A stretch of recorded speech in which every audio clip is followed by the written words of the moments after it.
Hello everyone, it's Mr. Megiddo here, and I'm going to be casting a Magic the Gathering game.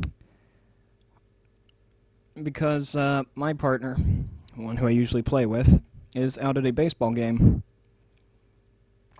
So this time, I'm being competent enough to start recording as soon as the game starts.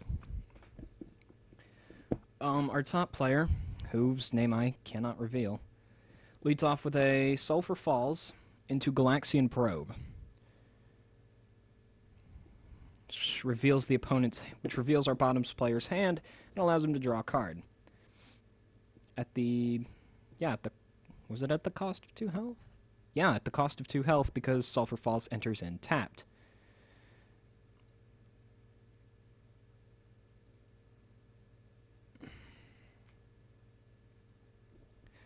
Herp. He did.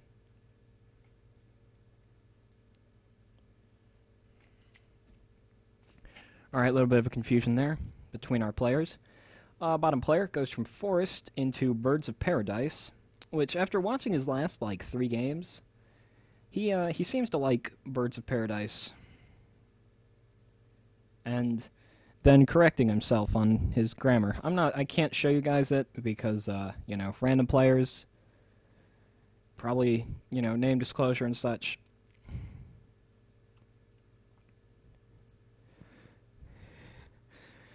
And, the conversation between these two is minimal, at best.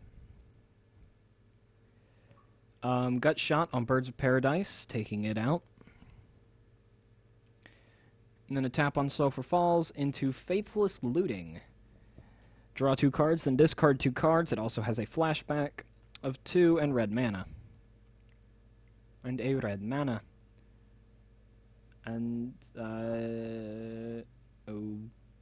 okay.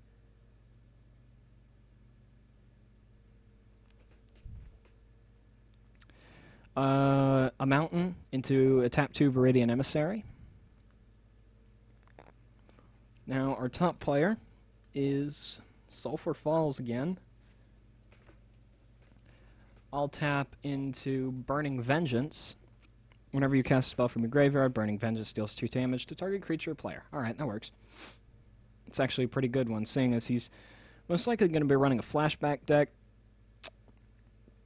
It is an Innistrad card, Burning Vengeance, so it was specifically made for flashback decks.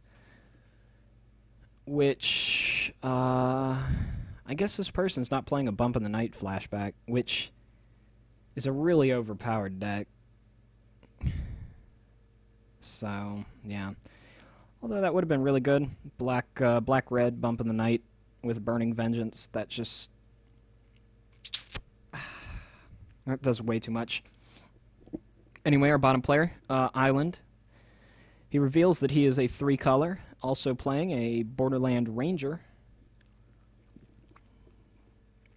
Then up to the top player, who goes with a Mountain, and has yet to reveal to us what he plans to do.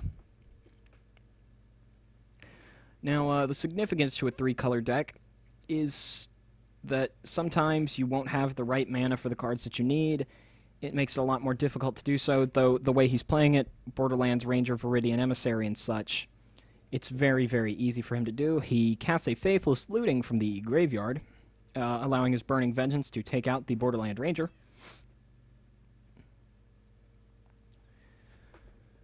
But leaving the Viridian Emissary, because once the Viridian Emissary dies, he can get a basic land card from his library and put it onto the battlefield. Which is not what our top player wants, because once he sets up all 3 colors, he's basically in the clear. Because, like I said before, 3-color decks, their main weakness is not having the land of the right color. He puts out a Birthing Pod with a -2 on the life, and swings for a Viridian Emissary, then taps his last forest on his Birthing Pod, and kills off his Viridian Emissary, allowing him to not only get a land onto the battlefield untapped, but also giving him a card that has an equal converted mana cost of +1 of the card that he sacrificed, Viridian Emissary. So he can get out a 3-mana creature, and also get out another land for himself.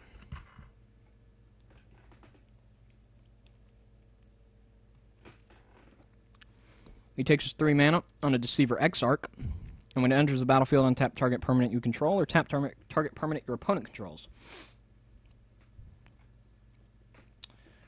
Which makes it a very good card. Although I don't really agree with it, unless it was like closer to the bottom, because of the flash, which makes it a lot more of an opportune card to have as a more of a strategetic part. Our top player takes the play, just goes for an island and ends the turn. Whereas our bottom player appears to be tapping land, getting ready to go for another card. Oh no, another birthing pod. Swing with Deceiver Exarch, most likely into a birthing pod. Indeed.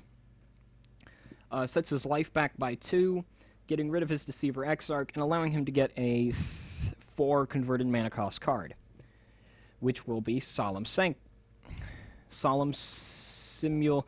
whatever. I'm going to call him Golem. I'm going to call him Solemn Golem, because I can't pronounce that last word. Allowing him to get another land in because of its ability, and then Birthing Pod the card, allowing him to grab a card of 5 converted mana cost, being Acidic Slime, and pulling out his Burning Vengeance, I suppose. Yes, pulling out his Burning Vengeance. Our top player, end of turn, I suppose, goes for a Blue Sun Zenith, where he draws, 2 cards? Yeah, and then shuffles Blue Sun Zenith into the owner's library. Then we'll be taking the turn here, and then he takes the turn.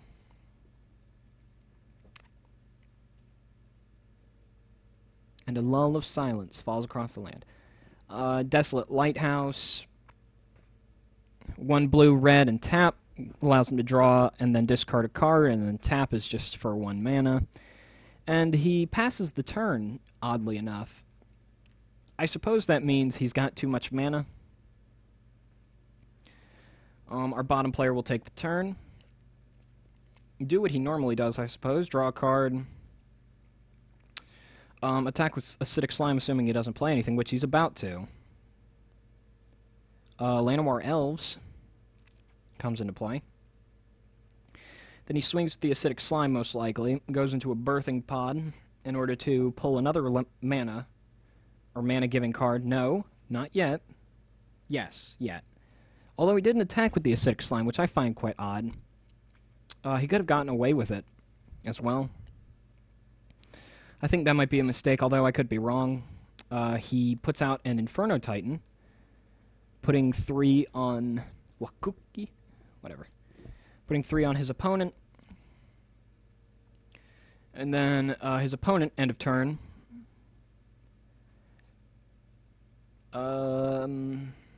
draws a card using his Desolate Lighthouse. That's what it was.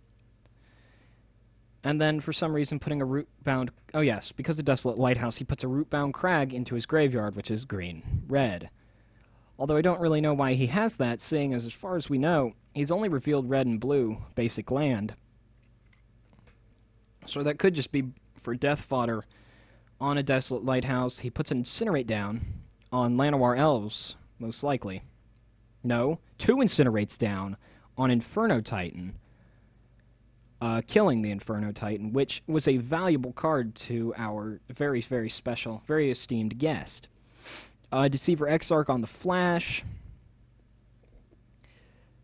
And then his opponent goes for a Mana Leak, countering the spell.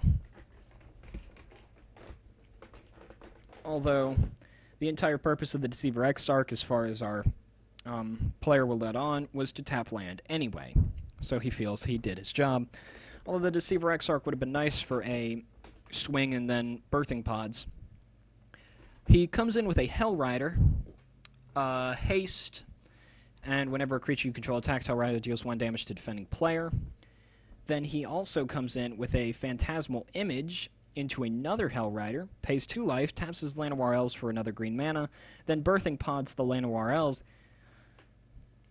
and his opponent appears to have conceded the game. Well, that was it, and then left.